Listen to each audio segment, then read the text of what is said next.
नमस्कार साथियों, स्वागत है आपका आपके अपने YouTube चैनल एचएस पॉइंट पर। साथियों, हम आज यहाँ पे रीजनिंग प्रैक्टिस सेट की 38वीं क्लास करने वाले हैं। अगर अभी तक आपने हमारी 1 से लेकर 37 तक की पिछली रीजनिंग प्रैक्टिस सेट की क्लासों को नहीं देखा है तो हमारे चैनल पर जाकर आप विजिट कर सकते हैं। तो आप भी हमारे साथ इन प्रश्नों को सॉल्व करिएगा, वीडियो के अंत तक बने रहिएगा। चलिए शुरू करते हैं अपना पहला प्रश्न। साथियों, हमारा यहाँ पे पहला प्रश्न दिया गया हुआ है, दिए गए विकल्पों में से उसे चुनिए जो अन्य 3 विकल्पों से भिन्न है। तो देखिएगा यहाँ पे दिया गया हुआ है मोर, कबूतर, पिजन और तोता। साथियों, तीनों तो हमारे पक्षी के वर्ग में आते हैं चारों, पर यहाँ पे अगर आप देखेंगे ये हमारा कबूतर का ही इंग्लिश नेम है। अगर ये इंग्लिश नेम है तो हमारा यहाँ पे ये हमारा क्या ऑप्शन हो जाएगा? ऑप्शन नंबर सी ही हमारा अलग हो जाएगा। Option number C is the correct answer. देखते हैं अपना अगला प्रश्न। अगला प्रश्न दोस्तों हमारा यहाँ पे दिया गया हुआ है, दिए गए विकल्पों में से उसे चुनिए जो दी गई अन्य 3 विकल्पों से भिन्न है। अगर आप यहाँ पे देखेंगे दिया गया हुआ option number A 66, option number B 36, option number C 132 और डी 154। देखिएगा साथियों, अगर आप यहाँ पे देखेंगे 66 हमारा किससे कटता है? 11 से कटता है। और ये हमारा किससे कटता है? 6 से कटता है। अगर आप देखेंगे सी, ये हमारा 11 से कटता है। और यहाँ पे अगर हम आप देखेंगे हमारा ये भी हमारा किससे कटता है? 154 11 से कटता है। पर हमारा अगर आप यहाँ पे देखेंगे ये हमारा 6 से कटता है। और अगर आप यहाँ पे देख रहे होंगे ये हमारा स्क्वायर है। किसका स्क्वायर है? 6 का ही स्क्वायर है। तो हमारा यानी कि हमारा यहाँ पे राइट आंसर क्या हो जाएगा? Option number C is the correct answer. देखते हैं हम अपना अगला प्रश्न। साथियों, हमारा अगला प्रश्न यहाँ पे दिया गया हुआ है, दिए हुए विकल्पों में से लुप्त संख्या ज्ञात कीजिए। यहाँ पे दिया गया है 173 24 526 431 18325 और यहाँ पे 253 और 471 यहाँ पे दिया गया हुआ। देखिएगा साथियों, हम यहाँ पे ऐसा क्या करें कि हमारा 173 और 526 को करने पे हमारा 24 आना चाहिए। देखिएगा हम यहाँ पे करेंगे 1 + 7 + 3 और फिर यहाँ पे करेंगे प्लस का 2 प्लस का 5 और फिर हमारा यहाँ पे आ जाएगा 6। देखिएगा 7 3 10 1 11 और 11 5 16 16 2 18 6 हमारा कितना हो जाता है? हमारा 24 हो जाता है। और हमारा यहाँ पे देखेंगे आप ब्रैकेट में हमारा 24 दिया हुआ है, यानी कि ये तरीका हमारा यहाँ पे जोड़ने का कार्य कर रहा है। तो इसी तरीके हम यहाँ पे करेंगे 4 + 3 + 1 + 3 + 2 + 5। देखिएगा 4 3 7 1 8 8 3 11 2 कितना होता है हमारा? 11 2 हमारा हो जाता है साथियों 13 और 13 में 5 जोड़ेंगे तो हमारा होता है 18 और हमारा यहाँ पे 18 दिया गया है, यानी कि ये तरीका पूर्ण रूप से हमारा सभी में कार्य कर रहा है। तो इसी तरीके हम यहाँ पे जोड़ेंगे 2 + 5 + 3 + 4 + 7 + 1। देखिएगा 5 2 7 3 10 10 4 14 और 14 1 हमारा कितना होता है? 15 15 7 हमारा कितना हो जाएगा? 15 7 हमारा साथियों 22 हो जाता है। और यहाँ पे हमारा कितना आ जाएगा? 22 आ जाएगा। ऑप्शन नंबर ए हमारा right answer. Option number A is the correct answer. देखते हैं अपना अगला प्रश्न। अगला प्रश्न हमारा यहाँ पे दिया गया हुआ है, दिए गए विकल्पों में से उसे चुनिए जो अन्य 3 विकल्पों से भिन्न है। साथियों, अगर आप यहाँ पे देखेंगे ऑप्शन नंबर ए में 64 36 167 और यहाँ पे ऑप्शन नंबर डी दिया गया 196। देखिएगा साथियों, प्रश्न बहुत ही अच्छा है। अगर आप देख रहे होंगे तो हमारा आपने आंसर इसका निकाल लिया होगा। 64 हमारा किसका स्क्वायर होता है? ये हमारा होता है 8 का स्क्वायर। और 36 किसका स्क्वायर होता है? 6 का स्क्वायर होता है। और डी हमारा किसका स्क्वायर होता है? 196, ये होता है हमारा 14 का स्क्वायर। पर अगर आप यहाँ पे देखेंगे ये हमारा 167 दिया हुआ है। साथियों, अगर हम यहाँ पे प्लस का 2 जोड़ देते हो तो हमारा कितना का स्क्वायर हो जाता है? हमारा ये हमारा 13 का स्क्वायर हो जाता है। पर हमारा यहाँ पे प्रश्न में दिया गया है जो अन्य 3 विकल्पों से भिन्न है, तो इसीलिए हमारा यहाँ पे right answer option number C हो जाएगा। देखते हैं हम अपना अगला प्रश्न। हमारा यहाँ पे अगला प्रश्न दिया गया हुआ है, दिए गए विकल्पों में से उसे चुनिए जो अन्य 3 विकल्पों से भिन्न है। अगर आप यहाँ पे देखेंगे साथियों, ऑप्शन नंबर ए में दिया गया हुआ है बकरी, बी में कुत्ता, सी में भेड़ और डी में गाय। अगर आप यहाँ पे देख रहे होंगे कि बकरी साथियों हमारी शाकाहारी होती है, गाय भेड़ भी हमारी शाकाहारी होती है और गाय भी हमारी शाकाहारी में आती है, पर कुत्ता है हमारा शाकाहारी नहीं होता है, ये हमारा क्या खाता है, मांस खाता है। तो इसीलिए हमारा ऑप्शन नंबर बी हमारा करेक्ट आंसर हो जाएगा। देखते हैं हम अपना अगला प्रश्न।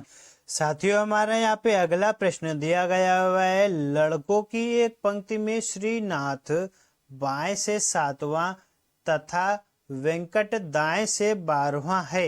यदि वे अपना स्थान बदल ले तो श्रीनाथ बाएं से 22वें स्थान पर हो जाता है। पंक्ति में कुल कितने लड़के देखेगा। ऑप्शन में हमारे दिए गए 19, 31, 33 और 34 देखेगा। साथियों इस प्रश्न को करने का एक फार्मूला होता है, ये आपको पता होना चाहिए। क्या होता है ये देखिए, लेफ्ट प्लस राइट माइनस का 1 और हमारा यहाँ पे हमारा आंसर टोटल हमारा निकल कर आ जाएगा। देखिएगा यहाँ पे फार्मूला हमने आपको बता दिया। अब प्रश्न को साथ में करिएगा। जैसे यहाँ पे दिया गया लड़कों की एक पंक्ति में श्रीनाथ बाएं से 7वां है और वेंकट दाएं से 12वां है, तो हम यहाँ पे सबसे पहले बनाएंगे श्रीनाथ को हम बाएं से रखेंगे, लेफ्ट से हमारा कितना हो जाएगा 7वां हो जाएगा। हमने इसको श्रीनाथ को एस से रखा, आगे दिया हुआ है और वेंकट दाएं से 12वां है, तो वेंकट को हमने बाएं से दाएं से रखा, यानी कि ये हमारा लेफ्ट हो गया, ये हमारा राइट हो गया। और वेंकट जो है राइट से है, कितना है वेंकट राइट से हमारे 12वें। तो आगे देखेगा फिर प्रश्न क्या कहता है, यदि वे अपना स्थान बदल ले तो श्रीनाथ बाएं से 22वें स्थान पर हो जाता है। ये चीज आपको मालूम होनी चाहिए। जब ये अपना स्थान बदल लेते तो कितने स्थान पर हो जाते हैं, 22वें स्थान पर हो जाते हैं।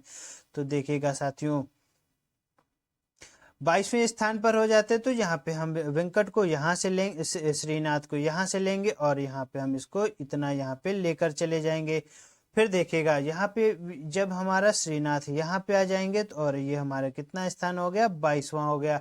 अब हमसे प्रश्न में क्या पूछ रहा है, पंक्ति में कुल कितने लड़के। प्रश्न बहुत ही आसान है और हमारा हल हो जाएगा। देखिएगा साथियों अगर आप यहाँ पे देखेंगे एक फार्मूला हमने आपको क्या बताया, लेफ्ट प्लस राइट माइनस का 1 इक्वल टू टोटल। देखिएगा श्रीनाथ का स्थान तो बदल गया पर वेंकट जो है दाएं से 12वें स्थान पर है, यानी कि हमारा इसी तरीके रहेगा। तो देखिएगा हम यहाँ पे जोड़ेंगे 22 और यहाँ पे जोड़ेंगे हम 11 को। तो कैसे जोड़ेंगे ये देखिएगा, हम यहाँ पे लिखेंगे 22 प्लस 12, तो हमारा यहाँ पे कितना होता है 2 2 4 2 1 3, तो हमारा हो जाता है 34 और यहाँ पे हम माइनस करेंगे 1, तो हमारा यहाँ पे कितना आंसर हो जाएगा, हमारा यहाँ पे हो जाएगा 3 और 3 यानी कि 33 हमारा आंसर राइट हो जाएगा। ऑप्शन नंबर सी हमारा राइट आंसर हो जाएगा। उम्मीद है प्रश्न आपको ये हमारा समझ में आया होगा। साथियों हमारा अगला प्रश्न दिया गया और बहुत ही अच्छा प्रश्न देखेगा। यहाँ पे दिया गया है नीचे दिए गए समीकरणों में भागित और प्लस 12 और 18 को एक दूसरे के स्थान पर रखने के पश्चात निम्नलिखित में से कौन सा समीकरण सही हो जाएगा। देखिएगा दोस्तों अगर आप यहाँ पे देखेंगे ऑप्शन नंबर ए हम पहले चेक करेंगे। यहाँ पे दिया गया है 90 गुणे 18 प्लस का 18 और हमारे यहाँ पे कितना आना चाहिए 60। तो देखिएगा साथियों यहाँ पे कह रहा है 12 और 18 को एक दूसरे से बदलना है साथियों, पर यहाँ पे अगर आप देखेंगे ऑप्शन नंबर ए में हमारा दिया गया है 18, यहाँ पे तो 12 दिया ही नहीं है, तो हमारा ऑप्शन नंबर ए जो है हमारा ऐसे ही गलत हो जाता है। इसके बाद देखिएगा ऑप्शन नंबर सी में देखेंगे वही हमारा दिया गया है 18 और 18, तो इसीलिए हमारा ऑप्शन नंबर सी भी हमारा गलत हो जाएगा, क्योंकि हमें यहाँ पे एक 12 हमारे लिए होना अवश्य है। तो आगे दिया है ऑप्शन नंबर बी, अब चेक करेंगे। देखिएगा अगर आप यहाँ पे देखेंगे दिया गया है 18 और 12, यानी कि ये प्रश्न हम यहाँ पे सॉल्व करेंगे। देखिएगा हम यहाँ पे करेंगे 18 की जगह पे कितना रखेंगे 12 रखेंगे और ब्रैकेट में, और यहाँ पे दिया गया है प्लस और भागित को हमें आपस में बदलना होगा, तो हम यहाँ पे प्लस की जगह पे कर देंगे भागित, और ये हमारा 6 हो जाएगा और इसको ब्रैकेट में कर देंगे। फिर हमारे यहाँ पे भागित की जगह पे हमारा क्या आ जाएगा प्लस आ जाएगा, तो हम यहाँ पे कर देंगे प्लस, और यहाँ पे हमारा आएगा 12 और हमारा यहाँ पे कितना आना चाहिए 2 आना चाहिए। देखिएगा 6 में से 12 को भागित करेंगे तो हमारा यहाँ पे कितना आएगा 2 आएगा, और 2 में हम जब 12 को जोड़ेंगे तो हमारा कितना हो जाएगा 14, पर यहाँ पे तो हमारा 2 दिया गया हुआ, यानी कि ये हमारा ऑप्शन नंबर जो बी है हमारा गलत हो जाएगा। ऑप्शन नंबर बी अगर साथियों अगर यहाँ पे हमारा गलत हो जाएगा तो हमारा ऑप्शन नंबर डी हमें चेक करने की जरूरत है ही नहीं, पर हम प्रश्न को यहाँ पे इसको भी पूरा सॉल्व करेंगे। देखिएगा हम यहाँ पे वही करेंगे 12 को हमारे यहाँ पे कितना लिखना होगा 18 हमने यहाँ पे लिख दिया, और प्लस की जगह पे हमें कितना लिखना होगा भागित, हमने यहाँ पे भागित लिखा, और 6 हमारा ऐसे ही रहेगा ब्रैकेट क्लोज। उसके बाद हमारा गुणा, और यहाँ पे दिया हुआ 18 की जगह पे हमें कितना लिखना होगा 12, तो देखिएगा दोस्तों यहाँ पे हमने लिख दिया 12 और हमें आ रहा है यहाँ पे कितना आना चाहिए 36 आना चाहिए। देखिएगा जब हम इसको सॉल्व करेंगे तो 6 में से 18 को भाग देंगे तो हमारा आएगा 3, और 3 का गुणा हमारा कितने से हो जाएगा 12 से, तो हमारा यहाँ पे कितना आ जाएगा 12 गुणे 3 36, और यहाँ पे 36 बराबर हमारा कितना होता है 36, यानी कि हमारा option number D is the right answer. उम्मीद है प्रश्न आपको समझ में आ गया होगा दोस्तों इस प्रश्न का आंसर आप हमें कमेंट बॉक्स में जरूर बताइएगा। आपको ये रीजनिंग की क्लास कैसी लगी? अगर अच्छी लगी हो तो हमारे चैनल को सब्सक्राइब करिएगा, वीडियो को लाइक करिएगा, और मिलते हैं आपसे अगले वीडियो में। वीडियो को देखने के लिए शुक्रिया, थैंक यू।